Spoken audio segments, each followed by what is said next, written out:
Hey everyone, welcome to the ANDIKA Bulletin for Monday, the 20th of January 2025. This is episode 11. Time right now going to shoot is 28 minutes past 12 Queensland time. So, what are we doing today? Well, the ASX 200 at this point in time is just up about 18 points or 0.2% at 83.28. So it's just really manded it up a little bit, nothing major. Looking on the major stocks, it's mainly your banking stocks that are driving the market today. A little bit helped also by the major resources stocks as well, but it's predominantly in the banks. Stocks that I'm still looking at, I've mentioned in previous bulletins, I like Sigma Health, SIG is their ASX code, currently $2.85. Why do I like them? Because Chemist Warehouse, which roughly has 27% of the chemist market here in Australia, is basically going to use Sigma as a backdoor listing to get onto the ASX. They're having an extraordinary general meeting on the 29th of this month to ratify it. Late last year, the ACCC said they're happy with the merger because Sigma also owns a few pharmacy outlets as well from a competition point of view. And Sigma, so if you buy Sigma, you're basically gaining a position in the bigger entity that will become Chemist Warehouse. Essentially, when the new entity forms, Sigma will control 14.25%. So therefore, if you were to own 7,020 Sigma shares, that effectively will give you 1,000 Chemist Warehouse shares in terms of that.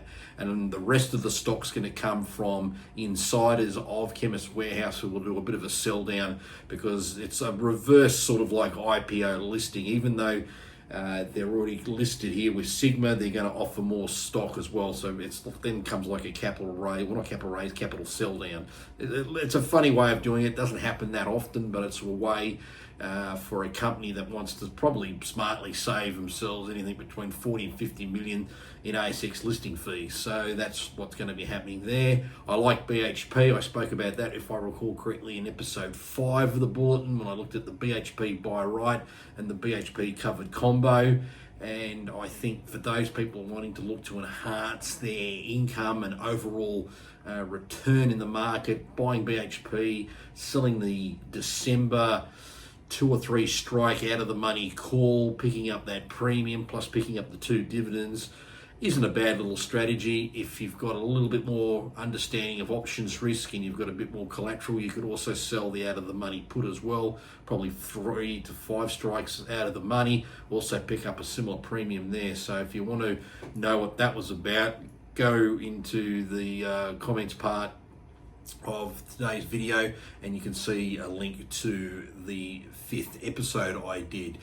General other market indicators and information we'll just have a very quick look at. Always like to look at where the Aussie dollar is, and right now the Aussie's trading at 62.07, so it's just really floating around there.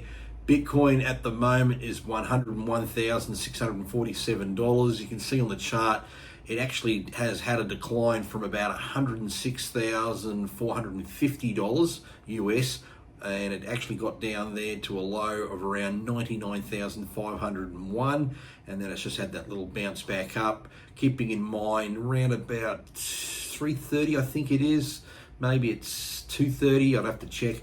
That's when the inauguration for the swearing in of President Trump happens, and there's a bit of processes to go through that, and then he'll announce, we believe, one of many executive orders on a variety of topics, and there might be a few that could be concerning crypto, and that could put a bit of a pump under this particular crypto asset. That's definitely something to keep an eye at. Speaking of crypto, this is just incredible.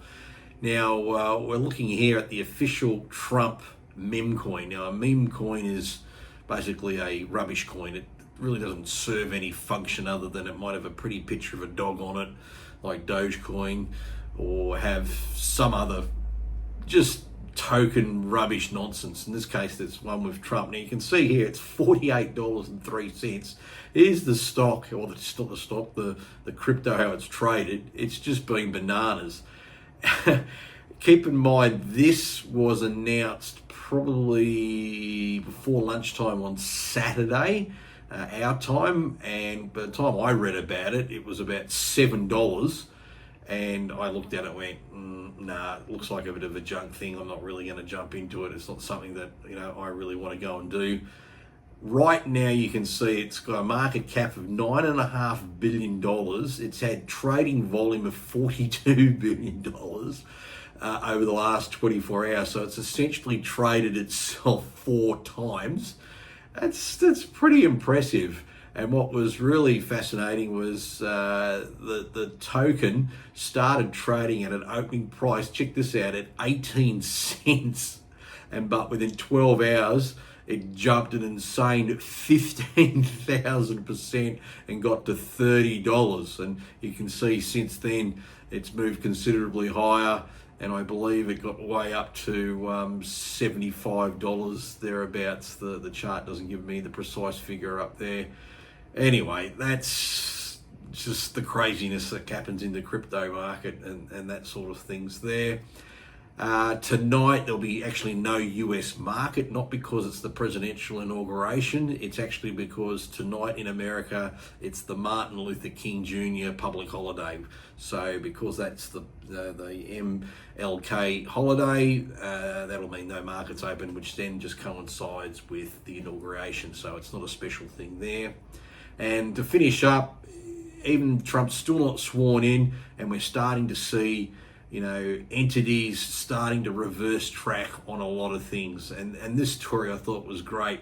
The US Federal Reserve withdraws from a global climate group as Trump set to resume power.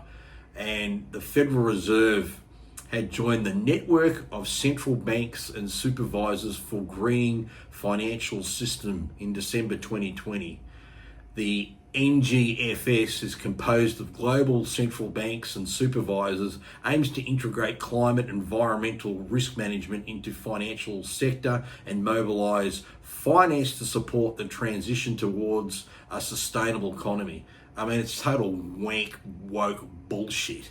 And already the Fed Reserve's realised this is not something Trump's going to stomach, and they're out of it. This is the official website for these roosters. Again, here's there about us, the central banks and supervisors network for greening the financial system. I mean, again, they're doing a lousy job already. All they really do at the moment is create problems by printing so much money. They devalue basically all their currencies.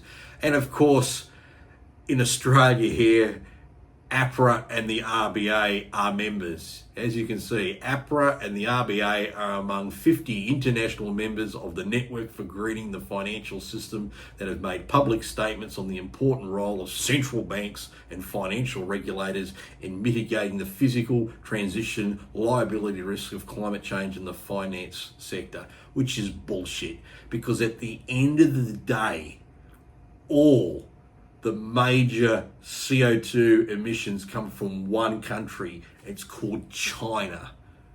So whatever we do in particular won't matter. We shut the country down tomorrow and China replaces us within 2 weeks. It's just ridiculous. So all these climate rubbish things, if they were really serious, they'd be putting maximum pressure on China, not trying to impoverish their own people like we're doing now by having electricity becoming a luxury item. It's just really, really quite insane.